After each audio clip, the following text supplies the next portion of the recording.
Discuss now with me in studio to share their reporting and their expertise, Anita Kumar of Politico, CNN's Jeff Zeleny, NPR's Aisha Rasco, and Russell Contreras of Axios. On the one hand, it is not surprising because we knew the president was trying this. But on the other hand, it is shocking the level of detail and the specific ask, not just complaining. We know he rants, he complains, he vents, where's the fraud, where's the fraud. To ask the Attorney General of the United States to publicly declare the election is corrupt is an extraordinary what? Abuse of power, overreach? All of the above, I think. I mean, it's what we saw last year and what we heard about. We've heard about from state officials, we've heard about from members of Congress, but to see it is still extraordinary, and it's exactly what President Biden campaigned on. He said, look, I'm going to be independent from the Justice Department. This is something that, Donald Trump wouldn't do. And the Biden Justice Department is turning these records over to Congress, which tells me two things. Number one, they are sunshine. Let's put sunshine on this. Number two, I assume Jeffrey Rosen would get a heads up if this were happening and would run to court if he objected. You would certainly think so, and I think that, look, this is shining a deeper light on it, but as Paula was just reporting, perhaps another interesting thing about this is the degree and detail in which the president went in naming members of Congress, from Jim Jordan to Scott Perry to Senator Ron Johnson of Wisconsin, showing that he had been having these detailed conversations with them. He described Senator Ron Johnson of Wisconsin as someone who's getting to the bottom of things, describing Jim Jordan as a fighter. So clearly trying to build his case here of a potential conspiracy. But this is what Rudy Giuliani had been saying into the former president's ear, really from Election Day onward. Say it's corrupt, and we'll sort of fill in the blanks from there. And that's exactly what Mr. Donahue is quoting the former president saying. Just say the election was corrupt and leave the rest to me. So not giving details here, but they desperately wanted. This is 2 days after Christmas last year. So this is the Biden transition well underway here. So again, just filling in more of the blanks of a very chaotic and urgent scene in the Trump White House. And the flaming red light here, flashing, it's beyond a flashing warning sign. The flaming red light is the former president can say it. We know it's not true. Rudy Giuliani can say it. He lost touch with reality a long time ago. For the United States Justice Department, which is supposed to be independent of the president, to say it would have been a huge deal. That would have been a huge deal because it would have given those Republicans in Congress the foundation to say the Attorney General has said it's corrupt, therefore we refuse to accept the results from the state. Carolyn Maloney, who's the chairwoman of the Oversight Committee, just put a tweet. She said Trump directly instructed DOJ to take steps to overturn the election. She goes on to say, I will use every tool at my disposal to ensure all witness testimony is secured without delay. So I assume that means she's going to not only ask for the Attorney General Rosen, he was acting at the time, his deputy, Mr. Donahue, but we're going to see, we've already asked this question in the context of the January 6th Select Committee. Congressman Jordan, Congressman Perry, Senator Johnson. And that's the thing, is that over and over again, we see how close this country came to having an election that would really be under question. It's under question now, but how close democracy came to not actually playing out. And all that was standing between us were these people at the DOJ saying, we're not going to do that. But this matters because you still have the former president making these same claims. You have the January 6th committee, but you have people saying that what happened on January 6th, that the violence we saw, all of this, you have lawmakers saying that didn't happen. You have a rewriting of history. So you still have these fights going on. And are you always going to have people at the DOJ who will stand up to a president saying, no, say that election was corrupt? We don't know that. Right, and so it raises a ton of legal questions about lines of authority, lines that are supposed to be lines between the Justice Department and the White House. I want to get to that in a second, but the political question here is, too, we keep learning about things like this. The President of the United States calling his acting Attorney General, saying, lie, corrupt the law, corrupt the system, and yet we have Republicans every day still kissing the ring of Donald Trump, still using him to raise money. It is mind-numbing. Yes, and it continues after that. We have to remember that this election, we saw record turnout among African Americans, Mexican Americans, and tribal people. Across the board, they fundamentally changed Arizona, Georgia, and parts of Nevada. And then after that, Republicans said, well, we'll still need voter restriction laws. And that's occurring right now. Not only is that occurring, but it's continuing. And we're having challenges all the way to the Supreme Court, allowing people of color to vote and seeing these voter restrictions. He set the tone. And what he's saying, he's sending dog whistles to say the number of people of color voting is corrupt. They are fundamentally changing our country, and there's a problem. And then these Republicans are saying, we agree with you, and now we need state laws to prevent that. Ellie Honig is our CNN contributor, former federal prosecutor, our senior legal analyst. Ellie, so just walk us through, number one, I'm not a lawyer. I know this is grossly inappropriate, just grossly inappropriate for the President of the United States to call the country's chief law enforcement officer and say, help me lie and cheat. But walk us through the specifics of why this is such a morass. Yeah, John, first of all, this is a colossal abuse of power by the president. I think it's important that we not take this for granted or get numb to it, because we've seen plenty of evidence that the president was willing to do anything to overturn the election. Here we are getting confirmation that he reached out to the Justice Department, which really ought to be the last bastion of truth and independence, and didn't just enlist their help. As you said, John, he essentially asked them to make it up. DOJ told him, we don't have evidence of that. And the president essentially said, just say it and I'll take care of it from there. So it's an absolute abuse of power, abuse of presidential authority. DOJ deserves some credit here. I was certainly critical of the Justice Department under Trump, but for taking a stand and for doing what DOJ does and standing up for truth and in a sense, justice, as the name suggests. So this really is an astonishing abuse of power by the president, and there needs to be accountability in Congress and potentially elsewhere. Well, obviously, Chairwoman Maloney says she's going to bring witnesses in the chair. It'll be fascinating if the former acting attorney general, his deputy, publicly testify about this. Ellie Honig, appreciate the hustle, too, in this breaking news. When we come back, there's another big breaking news story. We thought the president's infrastructure plan would clear another procedural vote today, but there is a hiccup. There's a hiccup in the Senate. The vote delayed. We'll tell you what's going on next. Confidence from winning family game night? No. It's the confidence of finding a great deal with Car Gurus. That smirk? That's knowing only 30% of cars get top ratings. That poise? That's seeing the details that matter before contacting a dealer. That's the confidence of Car Gurus. Smart News. Off to work. By bus, then train, then another bus. Good thing I have the Smart News app. I can pick the stories and topics that interest me and access over 400 free news websites. Perfect for my commute. Download Smart News. News from every angle. We love being outside, but the sun makes our deck and patio too hot to enjoy. Now, thanks to our new Sunsetter retractable awning, we can select full sun or instant shade in just 60 seconds. It's 20 degrees cooler under the Sunsetter, and we get instant protection from harmful UV rays and sun glare. For pricing starting at less than $800, transform your outdoor living space into a shaded retreat your family will love. When you call, we'll rush you a special $200 discount certificate with your free awning idea kit. You'll get your Sunsetter for as little as $599, but this is a limited time offer. For over 20 years, Sunsetter has been the best-selling retractable awning in America. Call now for this free awning idea kit, packed with great awning solutions that will let you enjoy your deck or patio much more often. Plus, get this $200 discount certificate that will bring you your Sunsetter for as little as $599. But this is a limited time offer. Call now. Sunsetters are backed with up to a 10-year limited warranty. More than 750,000 families in America own and love their Sunsetter retractable awnings. Now you too can discover why life is better under a Sunsetter. And talk about options. Choose motorized or manual. And for just a little extra, add LED lighting for evening enjoyment. There are so many incredible styles to choose from in our free awning idea kit. Get a custom-built awning without the custom-built price. Call now to get the whole Sunsetter story. You'll get this free awning idea kit, plus a $200 discount certificate. And there's no obligation. With Sunsetter, you'll create the ultimate outdoor living space, perfect for entertaining friends. Call now for your free awning idea kit with local dealer info and $200 discount certificate. Life is better under a Sunsetter. Act now and save. Call 1-800-521-1573.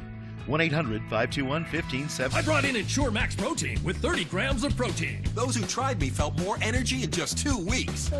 Here, I'll take that. Ensure Max Protein with 30 grams of protein, 1 gram of sugar, and now with 2 new flavors. You founded your kayak company because you love the ocean, not spreadsheets. You need to hire. I need Indeed. Indeed you do. Indeed Instant Match instantly delivers quality candidates matching your job description. Visit Indeed.com/hire.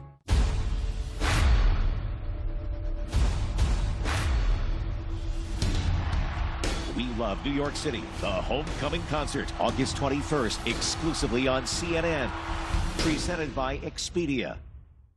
Upgrade your eyewear with Lucid Light, Bluetooth-enabled audio glasses featuring your own personal speakers and a crystal clear mic. Just click the buttons on the glasses to turn them on and connect seamlessly. Perfect for phone calls, responding to texts, listening to podcasts, conducting Zoom calls, playing your favorite music, and so much more. Lucid Light, Bluetooth-enabled audio glasses. Invest now at startengine.com/lucid.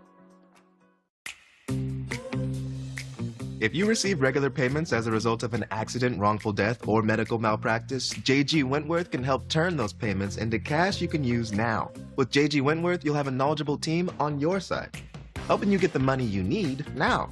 Maybe you want to buy a house, a car, pay off debt, or go back to school. The point is, it's your money, and you should be able to use it when you need it. Call 877-CASH now or go to jgwentworth.com to see if you're eligible for a $5,000 advance. History of the Sitcom, Sundays at 9 on CNN. Closed captioning brought to you by TheraWorks Relief. Prevent and relieve muscle cramps. If you suffer from muscle cramps in your legs and feet, TheraWorks Relief can help. Get TheraWorks Relief today. Available in stores everywhere. Live pictures here. That's the floor of the United States Senate. There is a procedural vote underway right now on a key issue for President Biden, the bipartisan infrastructure plan. That vote was supposed to be over by now, but there was some confusion, some procedural mix-up up on Capitol Hill. Let's get to our chief congressional correspondent, Manu Raju. Manu, what happened? Yeah, a fight actually at the last minute broke out between Republicans and the Senate Majority Leader Chuck Schumer about what the bill actually looks like. Now, this is the result of the fact that this bill, $1.2 trillion over 8 years, has not been formally released yet. There are different versions of this bill that are floating around, even though the Senate has cast its first procedural vote a couple days ago to move forward, and today's another procedural vote to actually get onto the bill. The actual legislative language is not even publicly available yet, so senators aren't even clear about what they will ultimately be voting on. But the way the Senate works is that the Senate Majority Leader has after this vote, can offer the First Amendment as what's called a substitute amendment, which essentially would be the underlying bill, the $1.2 trillion bill. Now, the Republicans thought that Chuck Schumer was pulling essentially a fast one on them, that he would offer his own version of the bipartisan agreement, and they pushed back and they said that they didn't want to move forward on this vote. So there had been a delay. They fought about it behind the scenes for about an hour, and Rob Portman, the chief Republican negotiator, came out just moments ago and told reporters that he had gotten personal assurances from Schumer that Schumer would not pull a fast one on them, and that the underlying bill would actually reflect the agreement that was reached between 10 senators from both sides of the aisle. So that's where we are right now and why this vote is moving forward. Now, after today's vote, assuming this motion gets adopted, which is expected that it will, then it will be open to the amendment process, John, where senators could offer amendments, they can offer changes, but to do that, it would almost certainly require 60 votes in order to make any changes to the bill. So that's why it is so important right now. What does the legislative language look like? Because that's what ultimately could pass the Senate and ultimately could potentially become law, which is why this squabbling is happening behind the scenes, fighting to get every provision right and get every pet provision that every senator wants here. So we'll see what it looks like here, but we still have not seen the text here, John. It is remarkable. Manu, thanks for clearing up the confusion. Yeah, your last point there, we still have not seen the text.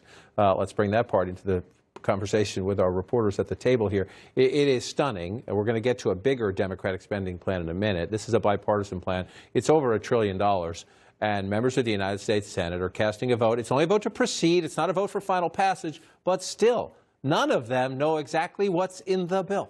It shows you how precarious really every step along the way of this infrastructure battle is going to begin. And it's going to be a play in two acts, at least. It may be more than that. But this is just the beginning of the bipartisan discussions. Never mind the House. I mean, there are deep concerns and squabbling in the House among House Democrats about essentially how they've been railroaded. But we see, if anything gets this many votes in the Senate, 67 votes to proceed, that's a clear sign that Speaker Pelosi is going to corral her troops and push this through. But look, we have to follow this every step of the way. It's not a done deal until it's a done deal. The one thing that the White House, it gives them confidence is that Senator Portman has a very good relationship with people in the West Wing, and they're negotiating in a good faith here. But look, this could go off the rails at any point.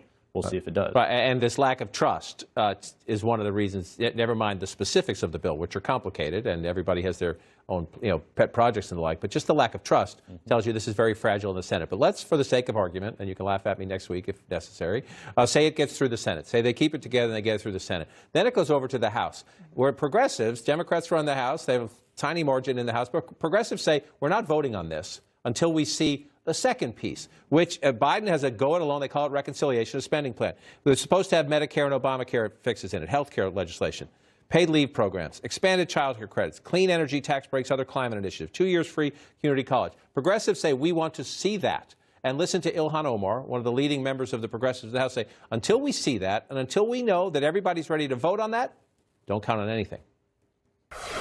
There is no path forward for a bipartisan bill that doesn't move simultaneously with the reconciliation bill. We've been very clear. We've got 5 priorities. If those priorities aren't met, there is not going to be a piece of legislation that passes. So fragile is an understatement here, right? Yeah. Well, this is the thing that got President Biden into trouble a few weeks ago. He tried to put those 2 bills together, 2 packages, and the Republicans said no. So now, here we see the House Democrats saying it has to be together. So, I mean, fragile is not even the word here. It's beyond fragile because you have 2 sides saying 2 different things and they don't match. So it's unclear what's going to happen. The 5 things that she mentioned that need to be in there, it's unclear that they're going to be in there. Right. And it's really unclear that it's going to get through all these Senate Democrats, these moderate members that are just not sure about that. And you have one senator saying she's about to go on vacation, so hurry it up. Right. So, welcome to Washington. And among the issues the president wants to put in there, and I'll try to explain this as clearly as I can, and I'm sorry if I frustrate you at home, is a lot of the progressives don't think even the infrastructure package is big enough. But they say we're willing to eat our peas, if you will, swallow our pride, as long as we get enough of what we want in that other package. One of the things the president's trying to put in there to keep them happy is a conversation we've been having since the Obama administration. What about the dreamers? What about those who, as children, were brought across the border by their parents or by family members or by others who, through no fault of their own, are here and undocumented? We know what happened during the Trump administration. President Biden says, I'm going to get it into this spending plan. How did your meeting on DACA go? It went very well. What I think we should include in the reconciliation bill the immigration proposal. My staff putting out a message right now. Easier said than done. Number one, the Senate parliamentarian has to say it's okay, it fits the rules to do it, and then there's the politics of immigration. Yes, and people are so cynical right now because we've been saying this since the 90s. We need some sort of immigration reform. And Dreamers right now are in this bind. They were giving this pathway for residential status, and now they're in limbo.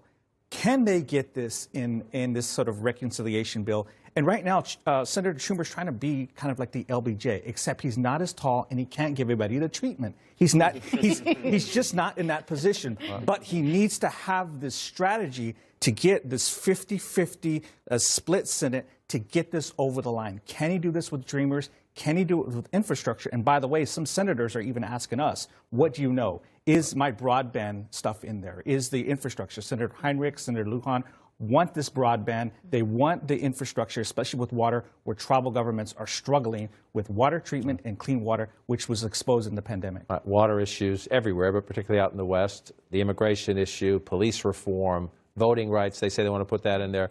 You're right. I was wrong to use the word fragile. It's much worse than that, but we'll watch. It's on the track. We're going to watch as this plays out, and we'll test. I like the analogy with Linda Johnson there. When we come back, COVID cases still surging across the country. Half of America still not vaccinated. Who are they? We'll take a closer look just ahead. New customers get our best deals on all smartphones. That's right. But what if I'm already a customer? Oh, no problem. Hey, Cam. Yeah. Same deal. Yeah, it's kind of our thing. Oh, it's a great deal. What if I'm new to AT&T? Cam, can... Oh, nice. Hey, but what about for existing customers? Same deal.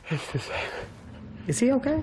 It's not complicated. With AT&T, everyone can ace back to school with our best deals on every smartphone, like the Samsung Galaxy S21 5G for free.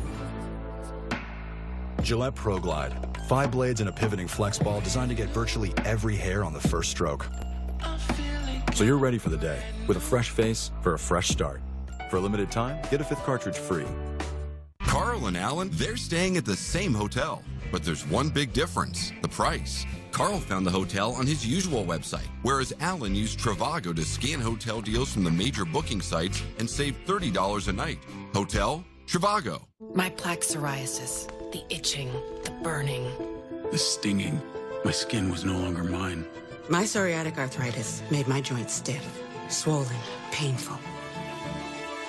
Emerge Tremfyant. With Tremfya, adults with moderate to severe plaque psoriasis can uncover clearer skin and improve symptoms at 16 weeks. Tremfya is the only medication of its kind also approved for adults with active psoriatic arthritis. Serious allergic reactions may occur. Tremfya may increase your risk of infections and lower your ability to fight them. Tell your doctor if you have an infection or symptoms, or if you had a vaccine or plan to. Tremfya. Emerge Tremfyant. Janssen can help you explore cost support options. You look a little lost. I can't find my hotel. Oh. Why?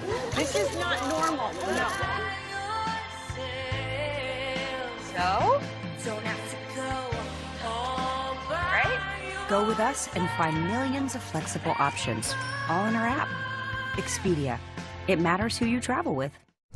What are you doing? I'm taking a quiz. But you're 36 years old and not in school. Thanks for the reminder. But it's a frames quiz by Warby Parker. It tells me which glasses are right for my face. And?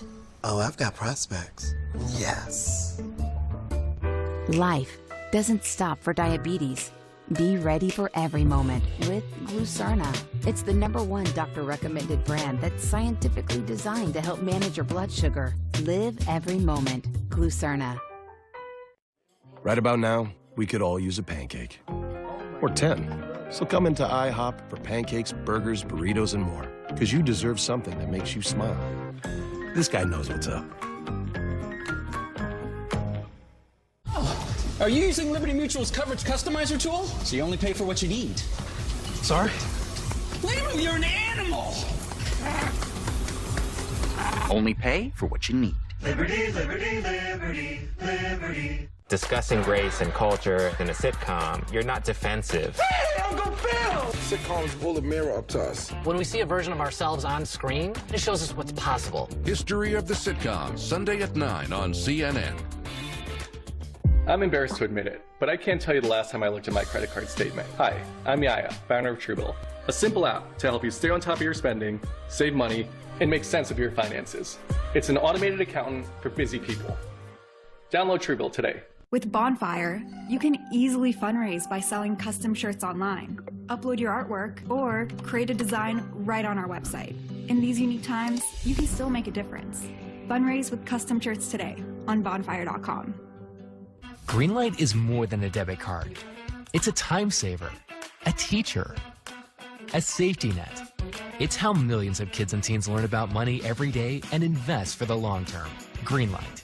It's the money app for families. Are you unhappy with your credit score? So are over 100 million other Americans. Download Self. It's a new way to help build your credit. Self helps you build positive payment history and save money, minus interest and fees. And you don't need a credit score to get started. Download the app today. 58 Hours, a CNN film short, tomorrow at 9 on CNN. Vaccines are the best weapon in the war on COVID, and 7 months of experience tells us they are both safe and highly effective. Supply is not an issue anymore, yet some 90 million Americans who are eligible to get a vaccine have not. So what do we know about the holdouts? Let's look at some of the data. This data here are some Ipsos surveys done for Axios. These are among the people who say, I haven't gotten a vaccine, don't want to get a vaccine. 53% of them, a majority, are a hard pass, meaning they say hell no, never, no plans at all. 47% say I'm hesitant, but maybe, under some circumstances, I might get a vaccine. So let's break this down a little bit more. Among those who say maybe, I'm hesitant, but maybe, more than half are women, 54%. You see 46% are men. Among this group, we're calling them persuadable. They're hard to persuade, but they are potentially persuadable. Half of them are black or Hispanic, 50%. You see 43% are white. Again, they're hesitant, but they say, talk to me, maybe, under some circumstances. What about those who say, no, absolutely not, I am not getting a COVID vaccine? Well, they tend to make less money. 70% of them make less than $100,000 a year, so lower on the income scale, if you will. They also tend to be somewhat less educated. Half Half, 49% of those who say hard pass, no, never, go away, when you ask about a COVID vaccine, have a high school education or less than that. 34% some college, 17% college. And there aren't many Democrats in the group that say hell no. Only 12% of the hard pass are Democrats, but you do see 42% of them are independents, 45% of them are Republicans. If you have not gotten a vaccine and you won't listen to the president, you won't listen to Dr. Fauci, and you won't listen to your governor, maybe listen here to a patient. Exhausting, extremely frustrating, tiring, and the fact that I am here now, I am furious with myself. Wow. Because I was not vaccinated. I just don't want anyone else winding up like me, especially when the vaccine is so easy to get now. Our panel is back with us to discuss. It is a difficult sales message. You have Americans for different reasons saying no, some saying hell no. With this new CDC information about the Delta variant, that if you have it infected, you can infect 8 or 9 other people now, it raises the stakes. So let's look at those who say maybe. They're hesitant, but they say maybe. Half of them, Russell, or black or Hispanic. This is an effort. The White House has said we're going to get into these communities, we're going to knock on doors, we're going to find influential people. What else do they need to do? Well, they need to start a campaign, and they really need to go to these areas where there's news deserts. So you have black and Latinos who live in places where there are no newspapers. There's information, so there's a lot of scattered false information floating around, especially on social media. So places like southern Colorado, places like eastern New Mexico, that's where you're facing the resistance. And these are areas that want to go out and play football in the fall. They want the right to not wear masks. They don't want to be vaccinated, but they didn't want to spread this vaccine that's going to go on like chickenpox. So that's a concern. Not only do they need to address that, but they need to go places like to East Las Vegas. Right there, I talked to recently Senator Cortez Maestro's office. She's right there. 33% of those, the vaccination rate is at 33%, and those are mainly Latino casino workers. That needs to be addressed. There needs to be a campaign to allow them free transportation for vaccine events. But until then, we're going to be sitting at these numbers. And so you mentioned there that the vaccine mandates will kick in there, too, as more businesses say if you want to work in our casino or elsewhere, you have to have a vaccine. So let's look at it by political party here. And again, Democrats are not the issue when it comes to the hard pass, only 12%. I mean, you want everybody to get a vaccine. I'm not saying they're not an issue at all. But so you have a Democratic president who's trying to talk to people to say, get your vaccine, with 45% of the people who say under no circumstances are Republicans. 42% of them are independent, which is why I thought it was interesting. When the president talked about this yesterday, he made a point of adding some Republicans to the pitch. The vaccine was developed and authorized under a Republican administration. I have to compliment Republican Senate Minority Leader Mitch McConnell. He had made it political. Alabama Republican Governor Kay Ivey recently spoke out to encourage vaccination. Look, this is not about red states and blue states. It's literally about life and death. You can say it's not about red states or blue states, but it is. It is about a Democratic president very frustrated. He can't reach these people. He has tried and tried and tried, and he can't reach these people.